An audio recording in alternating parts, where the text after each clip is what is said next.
Hey, I'm Ralph from JTRPodcast.com, and at Tabletop Gaming Live 2018 I got to play Between Two Castles of Mad King Ludwig. This is a mashup of two games, so it takes the mechanisms of the drafting the tiles and placing tiles and building a castle with the person on your right and left, as you do in Between Two Cities, but it takes the theme and some of the scoring elements from A Castle of Mad King Ludwig. And just like in Between Two Cities, where you're building a city between yourself and the player on your right, and another one between yourself and the player on your left, here you're building castles. And to get these castles started, there's going to be a throne room, which is going to be placed between you and the people either side of you, and that's going to be the starting tile of your castle. This tile is 2 squares wide, and it has a little scoring thing on the bottom. These are different for all the throne rooms around the table. And this one says you get 2 points per living room and corridor, and then it's got a little symbol after there with a little white line and 2 little black dots, which is very important, and I'll get to those in a bit. All the tiles are stacked in these awesome containers here. You can see in the little red one, it's got the tiles face down. They are the tiles you're going to be taking to draft around the table, so they are all in stacks of 9. So you just take a stack and then you look at the tiles. And you're going to pick 2, and you're going to pass the rest to your left and put your little castle on top of it so everybody knows you've picked. And once everybody's picked 2 tiles, you reveal and then you'll discuss about which tile you're going to place on which side, because one of them you're going to place in the castle to your right, one you're going to place in the castle to your left. But you get to have a bit of discussion first to see what the player on your right has drawn, or what your player on the left has drawn, and you get to talk about which tile is best for you to put in the castle and in what position. When placing a tile, they must be orthogonally adjacent to another tile. They can't be diagonal, they must connect. And there's also some placement rules depending on the room type. So this is where you look at this card. This card shows you the details of all the rooms. It's got all the different types down the left hand side. And what we're looking at here is that arrow next to the type. So you can see food, it's got a line and an up arrow. So that means it can be on the ground floor or above. It has to be on the ground floor or above. If you go down to the corridor, second bottom there, the corridor has the line and an arrow up and down, which means it can be on the ground floor or above the ground floor or below the ground floor. And downstairs, obviously, it has to be downstairs, so it can be on the same level as the throne room or below. And we'll come back to this card in a bit. So once you've placed your 2 tiles, all you will do is you've already passed the 7 remaining tiles onto the next player. You'll pick up the 7 you've got, you'll do the same thing again. You'll pass that until there's only 1 left, and that last tile is discarded. And then you just draw another 9 and you do the same, but you draft in to the right, you draft anti-clockwise. And you'll just keep playing the tiles and again until you've only got 1 left, and it'll be discarded, and that'll be the end of the game. However, there is a bonus if you place 3 of the same room within your single castle, and that takes us back to this card. You can see it says bonus for 3 in the top right. If you look down that corridor, it tells you what you can do. So with the food rooms, you simply draw 5 tiles from the middle of the board and you put 1 in that castle. That's straightforward. If you place a 3rd living room, you get to place a throne room, and that goes in like this one here. So you see that little tile, it gives you 1 point per room with an oval, which I believe is a mirror, in your castle. And you can see in the bottom right there, where the night room is, the top right hand of that tile shows you the mirror, so you can see I've already got 1 point there. And hopefully I've got some more around the castle. The utility room lets you draw 3 bonus cards and keep 1. And these are cards you keep next to your castle that are going to give you bonuses, like one will say 2 points per living room in your castle, or 1 point per room below ground level, including speciality rooms, that sort of thing. The outdoor rooms, the sleeping and the corridors, they give you a fountain, a tower and a grand foyer. That's where you take these big tiles from the yellow container, and they're just worth a flat number of points, but as you can see, they've got their own placement rules. Fountains need to be above ground, towers need to be above ground, grand foyers can be anywhere. And if you place 3 downstairs rooms, you can choose any other bonus. There's also a bonus if you place your 5th room of any type.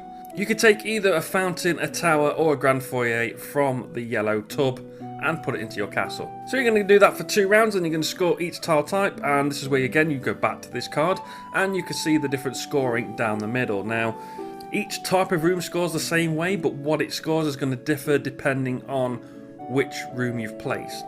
So the food rooms score in a column of 3 rooms, and they're going to score, so it might say score 2 points for each sleeping room above and below it, and that's adjacent, directly adjacent above and below it. So the most number of points it's going to be worth is 4.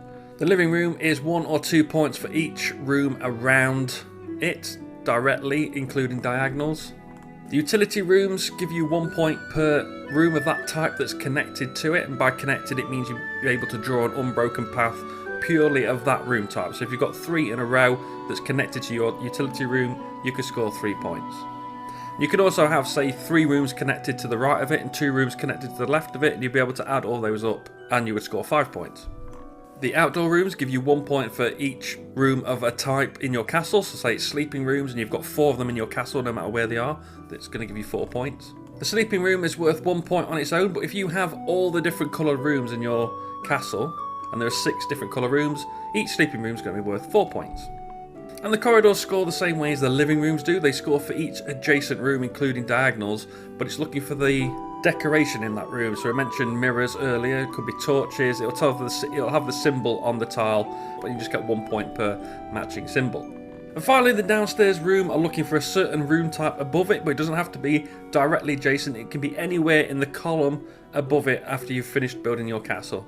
And as I mentioned at the beginning, the throne rooms are going to score for either side of the throne rooms. Each throne room wants 2 different things, and that's where this little symbol comes into play. You can see the white part is the throne room itself, and the black parts tell you where around the throne room you're looking for, and all the rooms are the same. And that's it. You're going to add up the value of your rooms, any bonus cards you've got, etc., and you add up the total of both your castles. Whichever of your 2 castles is the lowest is your points total. Whoever's got the most points wins. If it's a tie, the person who's got the highest scoring second castle is the winner. And there is a second tiebreaker depending on who's put the most speciality rooms in their castle. And that's it. It's a very nice game. You've got these nice little tubs that hold all the tiles together. That's really good. Could have used that in between 2 cities, because that box does get messy with all the tiles in a bag, and you kind of have to really shuffle them and ruffle them down a bit to make them fit in the box, which was always a bit of a problem, especially when you got the expansion. There's a few extra things went in there, so that's all good. I do like Between Two Cities. It was a good game. It's a game I played a lot and then eventually sold because I wasn't going to play it anymore, so I just moved it on. But it was good to sort of come back to those mechanisms and play it again. I did enjoy playing it. Not as much of a fan as Castles of Mad King Ludwig. I do like Palaces of Mad King Ludwig, but I don't like Castles as much. But you can see all the similarities there, the room types and stuff. They're all Palaces related anyway, so that's all good.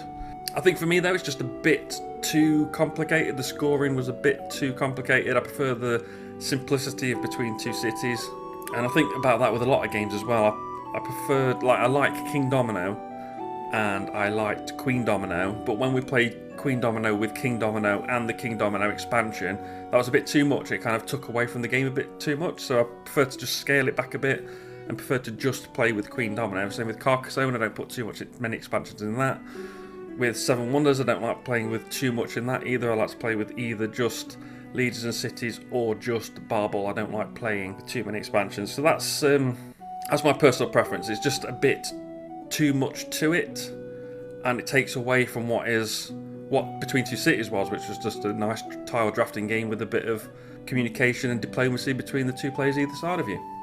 So yeah, not one for me, but I do recommend you give it a go because it is a good game with decent mechanisms. That is Between Two Castles of Mad King Ludwig. Remember to like, share and subscribe. You can follow me on Twitter at JTRPodcast to find the blog and podcast at JTRPodcast.com. I've been Rob, aka Jesta ThaRogue, and I'll see you soon.